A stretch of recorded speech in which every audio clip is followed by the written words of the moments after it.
Hi hello ನಮಸ್ಕಾರ welcome back to P S Loka YouTube channel. ಇವತ್ತಿನ vlog ಏನು ಅಂತ ಆಲ್ರೆಡಿ ನಿಮಗೆ ತಮ್ನಲ್ಲಿ ನೋಡಿನೇ ಗೊತ್ತಾಗಿರತ್ತೆ. ಸೊ ಇವತ್ತೊಂದು ಹೊಸ ರೆಸಿಪಿ ಅಂಡ್ ಹಾಗೆ ಒಂದು ಹರ್ಬಲ್ ಹೇರ್ ಆಯಿಲ್ ನ ರೆಡಿ ಮಾಡ್ಕೊಳ್ತಾ ಇದ್ದೀನಿ. ಸೊ ಬನ್ನಿ ಗೈಸ್ ವಿಡಿಯೋನ ಸ್ಟಾರ್ಟ್ ಮಾಡ್ಕೊಳ್ಳೋಣ. ಆ್ಯಂಡ್ ಹಾಗೆ ನಮ್ಮ ಮನೆ ಹಿತ್ಲಿಗೆ ಬಂದಿದ್ದೀನಿ. ಟಿಫನ್ ಎಲ್ಲ ಮಾಡ್ಕೊಂಡಾಯ್ತು. ಇದು ಸಂಡೇ ವ್ಲಾಗ್ ಆಗಿರುತ್ತೆ. ಟಿಫನ್ ಬೆಳಗ್ಗೆ ನಾನು ಚಪಾತಿ ತೊಂಡೆಕಾಯಿ ಪಲ್ಯ ಮಾಡಿದ್ದೆ, ಅದನ್ನೆಲ್ಲ ತಿನ್ಕೊಂಡು ಸ್ವಲ್ಪ ಬಟ್ಟೆನೂ ಕೂಡ ಒಣಗಾಕೋದಿತ್ತು, ಒಣಗಾಕ್ಬಿಟ್ಟು ಈಗ ಮನೆ ಹಿತ್ಲಿಗೆ ಬಂದಿದ್ದೀನಿ. ಬಟ್ಟೆ ಒಣಗಾಕೋದು ಕೂಡ ನಾವು ಮನೆ ಹಿತ್ಲಲ್ಲೇನೆ. ಸೊ ಬಂದು ಇಲ್ಲಿಗ ಹೇರ್ ಆಯಿಲ್ಗೆ ಏನೇನು ಬೇಕೋ ಆಲ್ಮೋಸ್ಟ್ ಎಲ್ಲ ನಮ್ಮ ಮನೆ ಹಿಂದೆ ಸಿಗತ್ತೆ, ಅದನ್ನ ಎತ್ಕೊಂಡು ಹೋಗೋಣ ಅಂತ ಬಂದಿದ್ದೀನಿ. ಹೇರ್ ಪ್ರಾಬ್ಲಮ್ ಇವಾಗಿನ ಮಟ್ಟಿಗೆ ಎಷ್ಟಾಗಿದೆ ಅಂತಂದ್ರೆ ನಾವು ಹೊರಗಡೆ ಓಡಾಡುತ್ತೀವ ಅದ್ರ ಡಸ್ಟ್ ಇಂದ ಆಗಿರ್ಬೋದು ಅಂಡ್ ಬಾಣಂತನದಲ್ಲಾಗಿರ್ಬೋದು, ಈ ಸ್ಟ್ರೆಸ್ಸು, ಫುಡ್ಡು, ಪ್ರತಿಯೊಂದು ವಿಷಯಕ್ಕೂ ಕೂಡ ನಮ್ಮ ಹೇರ್ ಫಾಲ್ ಅನ್ನೋದು ಆಗ್ತಾನೆ ಇರುತ್ತೆ. ಸೊ ನಾವು ಎಷ್ಟೊಂದು ಸರಿ ಡಾಕ್ಟರ್ನ ಕನ್ಸಲ್ಟ್ ಮಾಡ್ತೀವಿ, ಅಥವಾ ಯಾವುದ್ಯಾವುದು ಹೊಸದಾಗಿ ಯಾವ್ದ್ಯಾವ ಥರ ಹೇರ್ ಆಯಿಲ್ಸ್ ಬಿಡ್ತಿರ್ತಾರೆ ಎಲ್ಲದನ್ನು ಕೂಡ ಟ್ರೈ ಮಾಡ್ತಾನೆ ಇರ್ತೀವಿ. ಅದಕ್ಕೊಂದಿಷ್ಟು ದುಡ್ಡನ್ನು ಕೂಡ ಅಷ್ಟೇ ವ್ಯರ್ಥ ಮಾಡ್ತಾ ಇರ್ತೀವಿ. ಬಟ್ ನಾನು ಹೇಳೋದು ಒಂದೇ, ಈ ಈ ಎಲ್ಲ ಪ್ರಾಬ್ಲಮ್ನ ನಾವು ಆರಾಮಾಗಿ ನಾವು ಮನೆಯಲ್ಲೇ ಸಾಲ್ವ್ ಮಾಡ್ಕೊಳ್ಬೋದು. ವಿತ್ 1 ಅವರ್ ಟೈಮ್ ಇದ್ರೆ ಸಾಕಾಗತ್ತೆ ಅಲ್ವಾ. ಯಾವುದಾದ್ರೂ ಒಂದು ದಿನ 1 ಅವರ್ ನಾವು ಇದಕ್ಕೆ ಅಂತ ಎತ್ತಿಟ್ಬಿಟ್ರೆ ಆರಾಮಾಗಿ ಒಂದು 2-3 ತಿಂಗಳು ನಾವು ಯಾವುದೇ ರೀತಿ ಹೊರಗಡೆ ಡಾಕ್ಟರ್ಸ್ನ ಕನ್ಸಲ್ಟ್ ಮಾಡುವಂಥ ಅವಶ್ಯಕತೆನೇ ಇರೋದಿಲ್ಲ.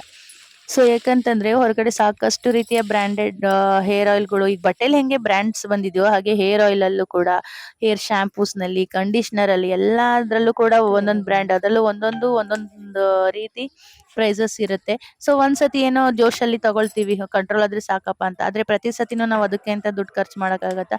ಇದ್ದೋರಂತೂ ಮಾಡ್ತಾರೆ, ಬಟ್ ನಮ್ಮಂತ ಮಿಡ್ಲ್ ಕ್ಲಾಸ್ ಜನ ಅದಾಗೋದಿಲ್ಲ. ಸೊ ಅವಾಗ ಏನ್ ಮಾಡ್ತೀವಿ, ಒಂದ್ಸತಿ ಟ್ರೈ ಮಾಡ್ತೀವಿ, ಆಮೇಲೆ ಬಿಡ್ತೀವಿ, ಮತ್ತದೇ ಯಥಾ ರಾಜ ತಥಾ ಪ್ರಜಾ ಅನ್ನೋ ಥರ ಅದೇ ಪ್ರಾಬ್ಲಮ್ಸ್.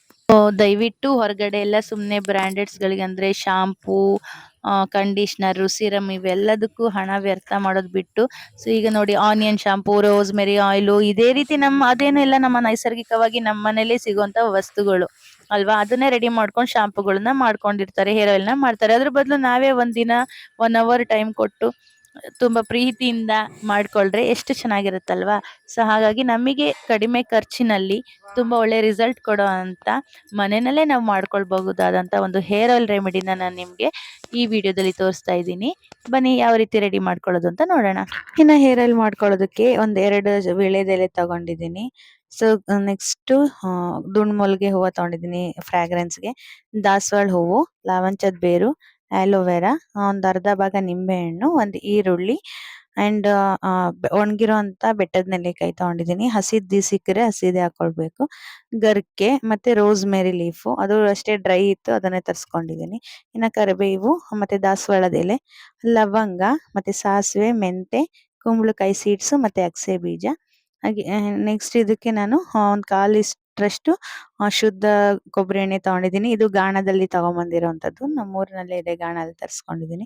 ಆ್ಯಂಡ್ ಹಾಗೆ ಆಲ್ಮಂಡ್ ಆಯಿಲ್ ನನ್ನ ಹತ್ರ ಇತ್ತು, ಅದನ್ನು ಯೂಸ್ ಮಾಡ್ಕೊಳ್ತಾ ಇದ್ದೀನಿ. ಆಲ್ಮಂಡ್ ಆಯಿಲ್ ಇಲ್ಲ ಅಂತಂದರೆ ಬಾದಾಮಿನ ಇದಕ್ಕೆ ಆ್ಯಡ್ ಮಾಡ್ಬೋದು. ಸೊ ಇದು ಕೂಡ ಗಾಣದ ಹರಳೆಣ್ಣೆ, ಇದನ್ನು ಕೂಡ ಬಳಸ್ಕೊಳ್ತಾ ಇದ್ದೀನಿ. ಸೊ ಈಗ ಇದನ್ನ ನಾವು ಡಬಲ್ ಕುಕಿಂಗ್ ಪ್ರೋಸೆಸ್ಸಲ್ಲಿ ಎಣ್ಣೆನ ರೆಡಿ ಮಾಡ್ಕೊಳ್ತಾ ಇದ್ದೀನಿ. ಸೊ ಡೈರೆಕ್ಟಾಗಿ ಹಂಗೆ ಮಾಡೋದ್ರಿಂದ ಹಂಗೇನೂ ಕೂಡ ಮಾಡ್ಕೊಳ್ಬೋದು, ಬಟ್ ಅದರಲ್ಲಿ ಎಣ್ಣೆ ಸ್ವಲ್ಪ ಜಾಸ್ತಿ ನಾವು ಫ್ಲೇಮ್ ಇಟ್ವಿ ಅಂತಂದರೆ ಎಣ್ಣೆನೂ ಕೂಡ ತುಂಬ ವೇಸ್ಟ್ ಆಗುತ್ತೆ, ಮತ್ತು ಒಂಥರ ಸೀದಿರೋ ಸ್ಮೆಲ್ ಬರಬಾರದು ಅಂತ ಹೇಳ್ಬಿಟ್ಟು ನಾನು ಈ ಸತಿ ಡಬಲ್ ಬಾಯ್ಲಿಂಗ್ ಕುಕ್ಕಿಂಗ್ ಮೆಥಡಲ್ಲಿ ಹೇರ್ ಆಯಿಲ್ನ ರೆಡಿ ಮಾಡ್ಕೊಳ್ತಾ ಇದ್ದೀನಿ. ಇದು ಕೂಡ ಫ್ರಾಗ್ರೆನ್ಸ್ ಅಂತೂ ತುಂಬ ಚೆನ್ನಾಗಿರುತ್ತೆ, ಬಟ್ ಒಂದು ಸ್ವಲ್ಪ ಟೈಮ್ ಜಾಸ್ತಿ ಕನ್ಸ್ಯೂಮ್ ಮಾಡುತ್ತೆ. ಮಾತ್ರ ಎಣ್ಣೆ ತುಂಬ ಚೆನ್ನಾಗಿ ಬರುತ್ತೆ. ನಾನು ಇದಕ್ಕೆ ಫುಲ್ 1/4 ಲೀಟ್ರು ಹರಳೆಣ್ಣೆ, ಸಾರಿ ಕೊಬ್ಬರಿ ಎಣ್ಣೆನ ಹಾಕ್ಕೊಳ್ತಾ ಇದ್ದೀನಿ. ಇದಕ್ಕೆ 1 ಬೌಲಷ್ಟು ಹರಳೆಣ್ಣೆ ಹಾಕ್ಕೊಳ್ತಾ ಇದ್ದೀನಿ. 2 ಸಮ ಪ್ರಮಾಣದಲ್ಲಿ ಬೇಕಿದ್ರೆ ನೀವು ಹಾಕ್ಕೋಬೋದು. ನಾನೊಂದು ಬೌಲಲ್ಲಿ ತೊಗೊಂಡಿದ್ದೀನಿ ಅಷ್ಟೇ ಹರಳೆಣ್ಣೆನ. ಸ್ವಲ್ಪ ಇದು ಕಾಯ್ಲಿಕ್ಕೆ ಇಡೋಣ. ಇದು ಸ್ವಲ್ಪ ಬಿಸಿ ಆಗಿದ್ಮೇಲೆ ನಾವು ಬೇಕಾಗಿರೋವಂಥ ಇಂಗ್ರೀಡಿಯೆಂಟ್ಸ್ನೆಲ್ಲ ನಾನು ಇದರೊಳಗೆ ಹಾಕ್ಕೊಳ್ತಾ ಇದ್ದೀನಿ. ಸೊ ಇದನ್ನು ನೀವು ಬೇಕಿದ್ರೆ ಈಗ ದಾಸವಾಳ ಎಲೆ, ವೀಳ್ಯದೆಲೆ, ಮತ್ತು ಈರುಳ್ಳಿ, ಆಲೋವೆರಾ ಜೆಲ್ಲು, ಗರ್ಕೆ, ಇದನ್ನ ದಾಸವಾಳ ಹೂವು, ಇದನ್ನೆಲ್ಲ ನೀವು ಪೇಸ್ಟ್ ರೀತಿಲಿ ಮಾಡಿನೂ ಕೂಡ ಹಾಕೋಬೋದು. ಸೊ ಬೇಡ ಅಂತ ಅಂದರೆ ಹಾಗೇನೆ ಕೂಡ ಹಾಕ್ಕೊಳ್ಬೋದು.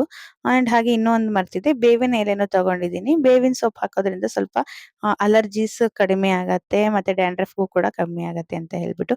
ಸೊ ಇದೆಲ್ಲ ಚೆನ್ನಾಗಿ ಒಂದು 15 to 20 ಮಿನಿಟ್ಸ್ ಚೆನ್ನಾಗಿ ಬಾಯ್ಲ್ ಆಗಬೇಕು.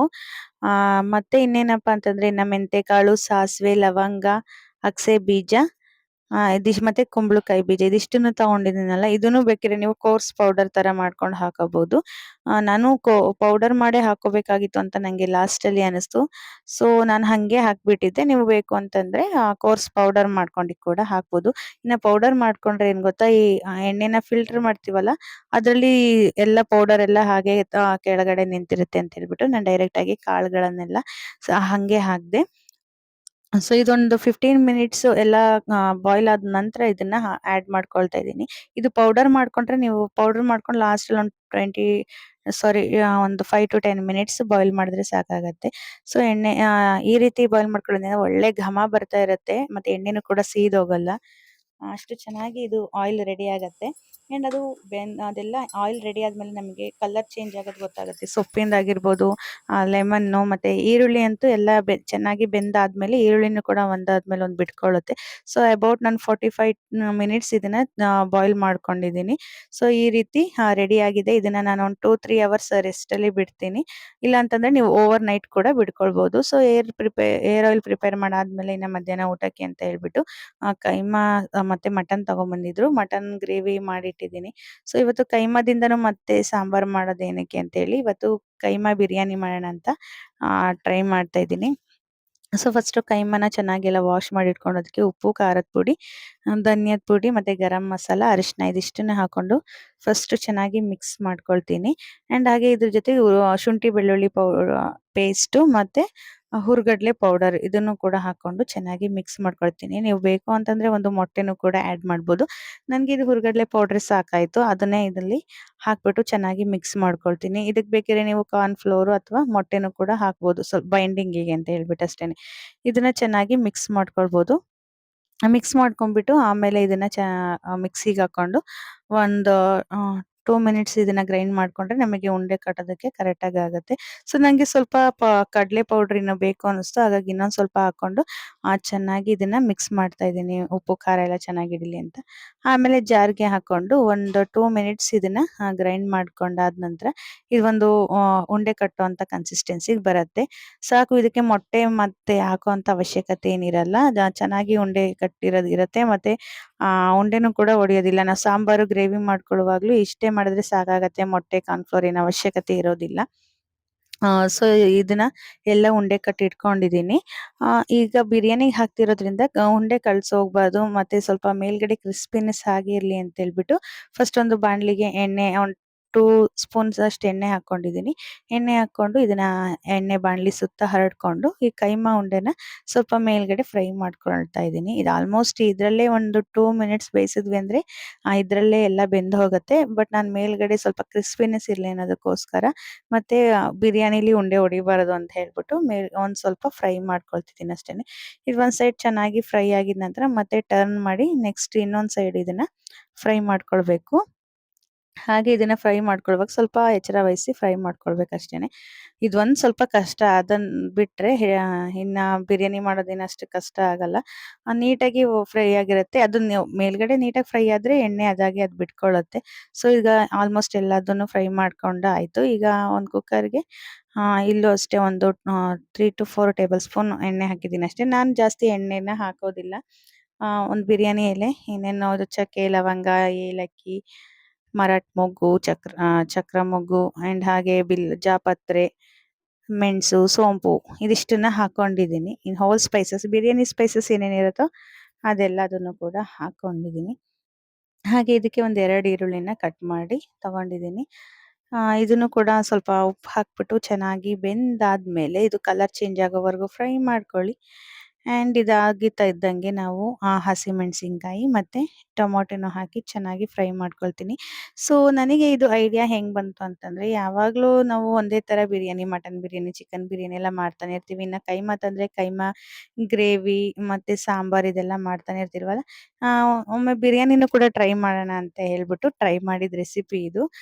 ಮಟನ್ ಸಾಂಬಾರು ಆಲ್ರೆಡಿ ಮಾಡಿಟ್ಟಿದ್ನಲ್ಲ, ಮತ್ತೆ ಕೈಮಾ ಗೊಜ್ಜು ಮಾಡಿದ್ರೆ ಸುಮ್ಮನೆ ಏನಕ್ಕೆ ಅದು ಇದು ಎಲ್ಲ ಸಾಂಬಾರು ತಿನ್ನೋಕ್ಕಾಗಲ್ಲ ಅಂತ ಹೇಳ್ಬಿಟ್ಟು, ಸೊ ಇದನ್ನ ಬಿರಿಯಾನಿ ಮಾಡೋಣ ಅಂತ ಹೇಳ್ಬಿಟ್ಟು ಮಾಡ್ಕೊಂಡೆ. ಆ್ಯಕ್ಚುಲಿ ನಾನು ಕೈಮಾ ಮತ್ತೆ ಸಾರಿ ಮಟನ್ ಬಿರಿಯಾನಿ ಮಾಡಿ ಕೈಮಾ ಸಾಂಬಾರು ಮಾಡೋಣ ಅಂತ ಅಂದ್ಕೊಂಡೆ. ಬಟ್ ಅದು ಉಲ್ಟಾ ಆಯ್ತು ಅಷ್ಟೇನೆ. ಸೊ ಈಗ ಇದೆಲ್ಲ ಚೆನ್ನಾಗಿ ಫ್ರೈ ಆಗಿದ್ಮೇಲೆ ಶುಂಠಿ ಬೆಳ್ಳುಳ್ಳಿನ ಹಾಕೊಂಡು ಚೆನ್ನಾಗಿ ಫ್ರೈ ಮಾಡ್ಕೊಳ್ತೀನಿ. ಇದಕ್ಕೆ ನಾನು ಯಾವುದೇ ರೀತಿ ಮಸಾಲಾನ ಗ್ರೈಂಡ್ ಮಾಡಿಲ್ಲ. ಸೊ ಇಲ್ಲಿ ಒಂದು ಸ್ಪೂನ್ ಅಷ್ಟು ಮೊಸರನ್ನ ಹಾಕೊಂಡಿದ್ದೀನಿ.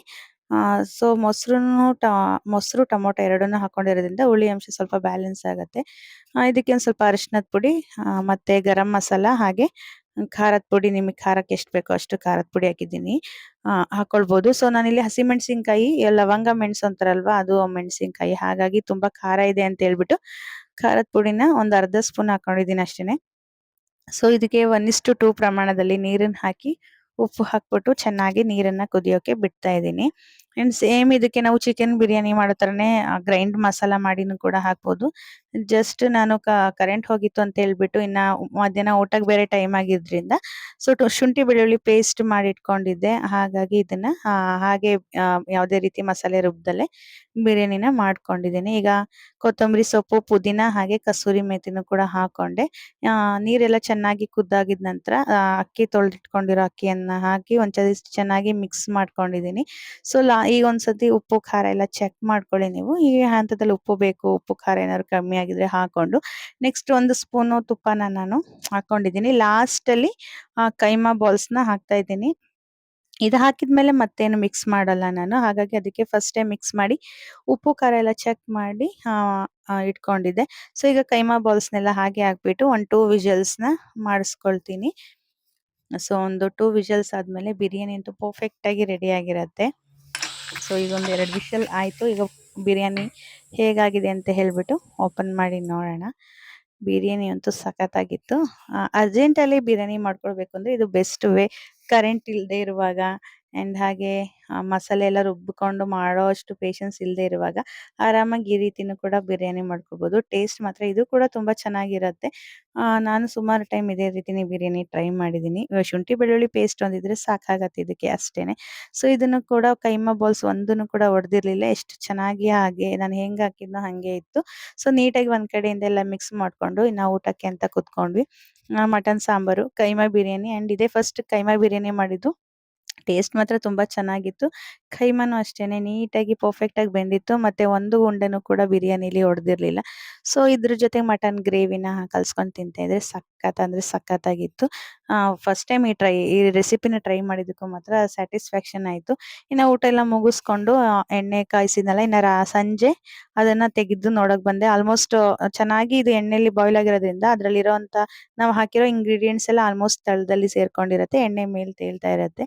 ಆ್ಯಂಡ್ ಈಗ ಎಣ್ಣೆನೂ ಕೂಡ ನಾವು ಚೆಕ್ ಮಾಡಿ ನೋಡ್ಕೋಬೋದು ಎಷ್ಟು ಪರ್ಫೆಕ್ಟಾಗಿ. ಆ್ಯಂಡ್ ಕಲರ್ ಕೂಡ ತುಂಬ ಚೆನ್ನಾಗಿ ಬಂದಿತ್ತು. ಆ್ಯಂಡ್ ಫ್ರಾಗ್ರೆನ್ಸ್ ಅಂತೂ ತುಂಬ ಅಂದರೆ ತುಂಬ ಚೆನ್ನಾಗಿ ಬಂದಿತ್ತು. ಅದರಲ್ಲೂ ದುಂಡು ಮಲ್ಲಿಗೆ ಹಾಕಿರೋದ್ರಿಂದ ಸಖತ್ತಾಗಿತ್ತು ಫ್ರಾಗ್ರೆನ್ಸ್ ಕೂಡ. ಇದನ್ನು ಈಗ ಫಿಲ್ಟರ್ ಮಾಡ್ಕೊಳ್ಳೋಣ ಅಂತ ಹೇಳ್ಬಿಟ್ಟು ರೆಡಿ ಮಾಡಿ ಇಟ್ಕೊಳ್ತಾ ಇದ್ದೀನಿ.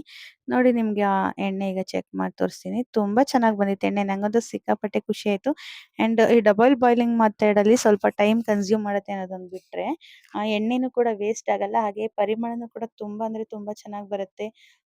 ಎಣ್ಣೆ ಕಾಯಿಸಿರುವಾಗ ಬರುವಂಥ ಸ್ಮೆಲ್ಲು, ಮಾಮೂಲಿ ನಾವು ಎಣ್ಣೆ ಡೈರೆಕ್ಟಾಗಿ ಸ್ಟವ್ ಮೇಲೆ ಇಟ್ಟು ಕಾಯಿಸಿದಾಗ ಬರುವಂಥ ಫ್ರಾಗ್ರೆನ್ಸೇ ಬೇರೆ. ಈ ರೀತಿ ಮಾಡಿದಾಗ ಬರುವಂಥ ಸ್ಮೆಲ್ಲೇ ಬೇರೆ. ತುಂಬ ಚೆನ್ನಾಗಿರುತ್ತೆ. ಮನೇಲಿ ಯಾವ್ದಾದ್ರು ಒಂದು ಅಡುಗೆ ಮಾಡ್ತಿದ್ದೀವೇನೋ ಅಂತ ಅನಿಸ್ಬೇಕು, ಎಣ್ಣೆ ಕಾಯಿಸಿರೋ ಸ್ಮೆಲ್ಲೇ ಇರೋದಿಲ್ಲ, ಅಷ್ಟು ಚೆನ್ನಾಗಿರುತ್ತೆ. ಸೊ ನಾನೀಗ ಸಣ್ಣ ಜರಡಿಲಿ ಫಿಲ್ಟರ್ ಮಾಡ್ಕೊಂಬಿಟ್ಟು ಇನ್ನು ಅದರಲ್ಲಿ ಹಾಕಿದ್ವಲ್ಲ ಇಂಗ್ರೀಡಿಯೆಂಟ್ಸ್ ಎಲ್ಲ ಆಲ್ಮೋಸ್ಟ್ ಅದರಲ್ಲೇ ಒಂದು ಎಷ್ಟೊಂದು ಆಯಿಲ್ ಇತ್ತು. ಸೊ ಅದನ್ನೆಲ್ಲ ಈಗ ದೊಡ್ಡ ಸ್ಟ್ರೈನರ್ಗೆ ಹಾಕ್ಕೊಂಡು ಅದನ್ನೆಲ್ಲ ನೀಟಾಗಿ ಪ್ರೆಸ್ ಮಾಡ್ತಾ ಇದ್ದೀನಿ. ಇದರಲ್ಲೇ ಒಂದು ಟೈಮಿಗೆ ನಾವು ಹಚ್ಕೊಳ್ಳೋಷ್ಟು ಎಣ್ಣೆ ಇದರೊಳಗೆ ಇತ್ತು. ಸೊ ಅದನ್ನೆಲ್ಲ ನೀಟಾಗಿ ಪ್ರೆಸ್ ಮಾಡಿಕೊಂಡು ಎಣ್ಣೆನೆಲ್ಲ ತೆಕ್ಕೊಂಡೆ. ಇದಾದಮೇಲೆ ನಾನು ಇದಕ್ಕೆ ಆಲ್ಮಂಡ್ ಆಯಿಲ್ನ ಆ್ಯಡ್ ಮಾಡ್ಕೊಳ್ತಾ ಇದ್ದೀನಿ. ಸೊ ಆಲ್ಮಂಡ್ ಆಯಿಲ್ ಇಲ್ಲ ಅಂತಂದರೆ ಆಗಲೇ ಹೇಳಿದಾಗೆ ನೀವು ಎಣ್ಣೆ ಕಾಯಿಸುವಾಗಲೇ ಒಂದು 4-5 ಬಾದಾಮಿ ಹಾಕ್ಕೊಂಡ್ರೆ ಸಾಕಾಗುತ್ತೆ.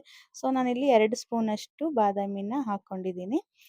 ಬಾದಾಮಿ ಎಣ್ಣೆನ ಹಾಕ್ಕೊಂಡಿದ್ದೀನಿ. ಇದ್ರ ಜೊತೆ ನೀವು ಇದು ಬ್ರಿಂಗರಾಜ್ ಆಯಿಲ್ ಇದ್ರೂ ಕೂಡ ಹಾಕ್ಕೋಬೋದು. ನನ್ನ ಹತ್ರ ಅದೆಲ್ಲ ಇಲ್ಲ. ಸೊ ಹಾಗಾಗಿ ಆಲ್ಮಂಡ್ ಆಯಿಲ್ ಇತ್ತಲ್ವ ಅದನ್ನೇ ಹಾಕ್ಕೊಂಡಿದ್ದೀನಿ.